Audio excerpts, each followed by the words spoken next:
सोमनाथ महादेव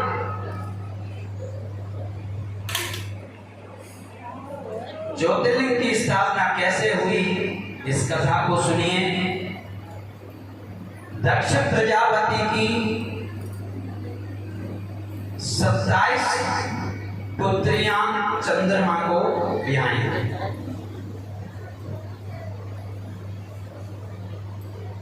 दक्ष प्रजापति ने अपनी 27 बेटी चंद्रमा के साथ में विवाह किया था और उसमें बड़ी का नाम था रोहिणी। लेकिन सब रानियों से ज्यादा चंद्रमा रोहिणी से प्रेम ज्यादा करते थे।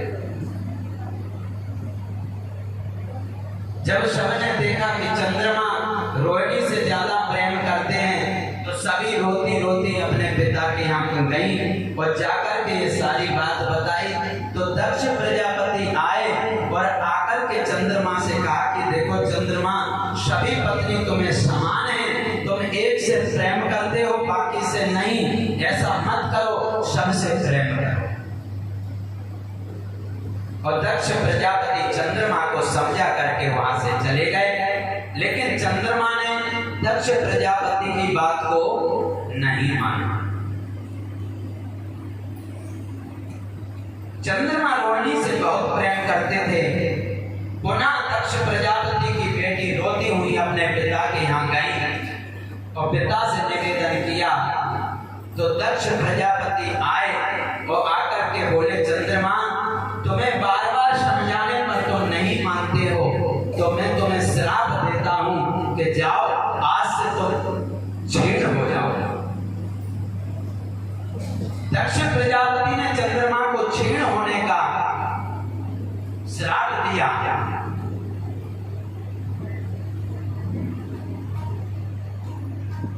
उस दिन से चंद्रमा मलिन हो गए, छीण हो गए। लेकिन चंद्रमा ने ये बात जाकर के सभी देवताओं से प्रार्थना की और सभी देवता बृहस्पति जी के पास में गए और बृहस्पति के पास जाकर के ब्रह्मा जी से निवेदन किया। आज कथा में दक्ष प्रजापति का श्राप लगा। तब बृहस्पति जी से निवेदन किया तो बृहस्पति जी ने कहा, ये चंद्रमा अपनी दुष्टता नहीं छोड़ता। एक बार इसी चंद्रमा ने गुरु बृहस्पति की पत्नी तारा को लेकर के और राक्षसों के पास में गया और वहां पर छोड़ करके आ गया। जब बृहस्पति जी को पता लगा और देवता लोग उनकी पत्नी को लेकर के आए तो उस समय वो गर्भवती थी, तो बृहस्पति जी ने उनको स्वीकार नहीं किया। फिर उनका गर्भ का निवारण करा, तब उनको स्वीकार किया। तो ब्रह्मा जी ने कहा कि चंद्रमा का हमसे ऐसा मत कहो, क्योंकि चंद्रमा अपनी दुष्टता नहीं छोड़ता। प्रेम से बोलो। लेकिन जब आप लोग हमारे पास में आए हैं तो जाकर के महादेव की शरण में जाइए। भगवान शिव की तपस्या करेगा तभी चंद्रमा पर कृपा होगी। और चंद्रमा ने प्रभास क्षेत्र में जाकर के भगवान शिव की तपस्या की और भगवान भोलेनाथ प्रसन्न होकर के दर्शन दिए। तब भगवान शिव ने कहा, वरदान मांगो, क्या चाहिए? तो उसने दक्ष प्रजापति के श्राप की बात को कहा। तो भगवान शिव ने कहा कि मैं बृहस्पति के श्राप को दूर तो नहीं कर सकता हूँ, पर मैं इतना कर सकता हूँ कि 15 दिन तक तो तुम छीण रहोगे और 15 दिन तुम बढ़ते रहोगे।